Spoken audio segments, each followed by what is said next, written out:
The sky over Uki was colored with soft orange as the sun started to set. Smoke from cooking fires curled lazily upward, carrying the aroma of roasted yam and pepper soup.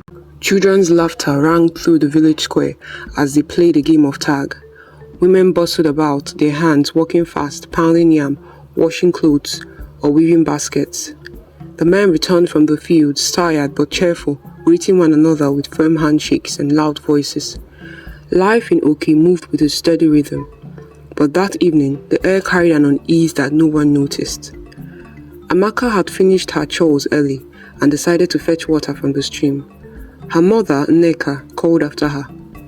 "Don't stay long, the sun is already setting." "I won't, Mama," Amaka replied, her clay pot balanced on her head as she hurried down the narrow path leading to the stream. The evening was quiet, save for the chirping of crickets and the occasional rustle of leaves. She loved the cool air and the solitude of this time of day. The stream wasn't far, and she planned to be back before her mother noticed her absence. As she knelt by the water, dipping her pot, a strange noise reached her ears. It was faint, like a whisper, but it made her freeze. She glanced over her shoulder, her heart pounding. The bushes behind her swayed slightly, though there was no breeze. "Who's there?" she called out, her voice trembling. But there was no answer. She shook her head. "It's nothing," she muttered, trying to calm herself. Lifting her field pot, she turned to head back to the village, but after just a few steps, she froze again. This time, the sound was closer, a soft rustling, like footsteps in the leaves. She screamed. When Amaka didn't return, Nneka's worry turned to panic.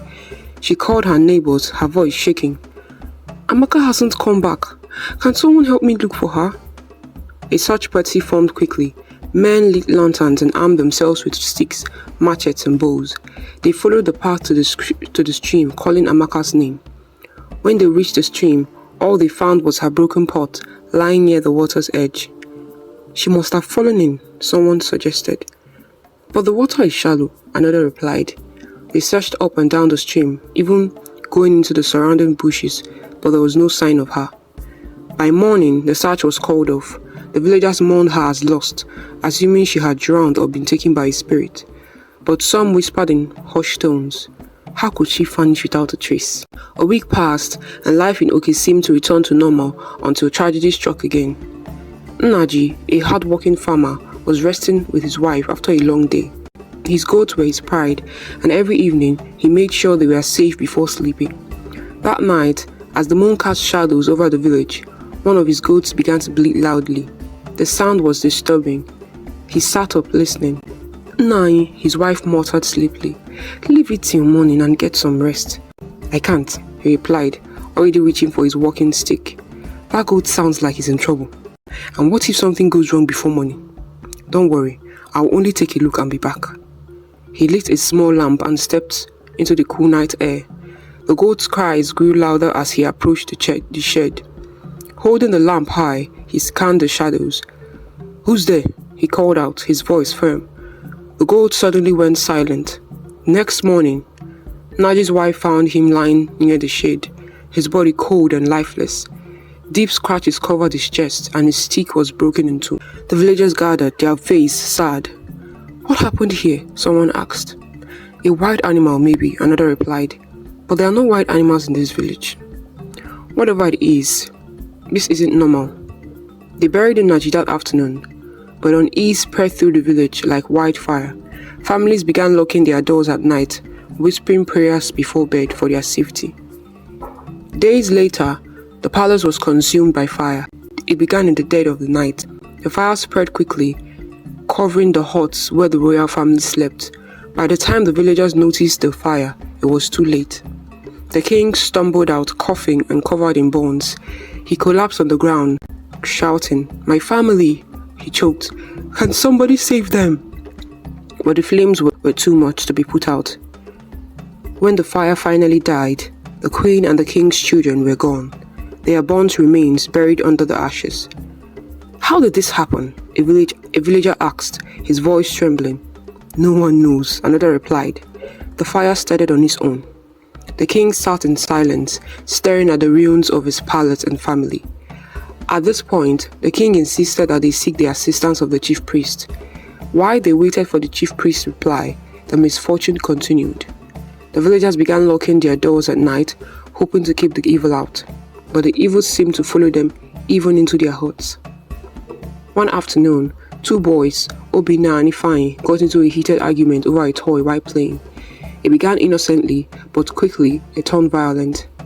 "It's mine!" Obinna shouted, yanking the toy from Ifeanyi's hands.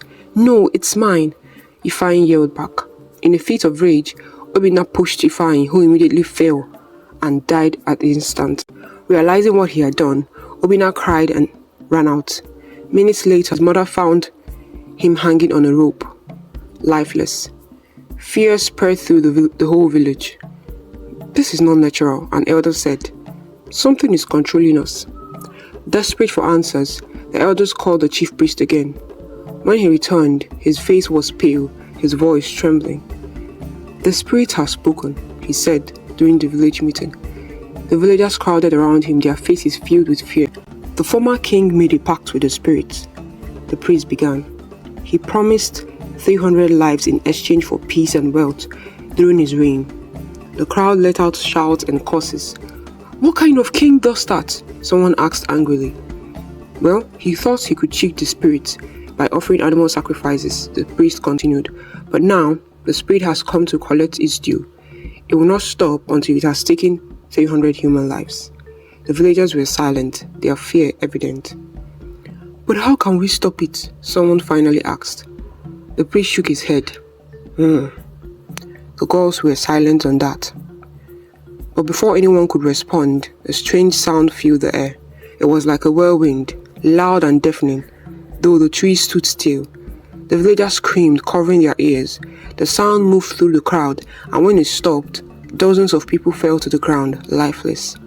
The survivors fled in panic. "Run!" someone shouted. "Take what you can and leave!"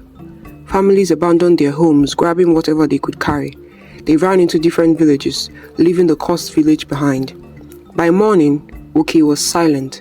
The once bustling village was now a ghost town, its huts left to crumble and its streets overgrown with weeds.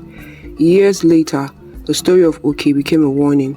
Travelers avoided the area, and those who entered never returned. The spirits of Oke remain, hungry for lives they were promised.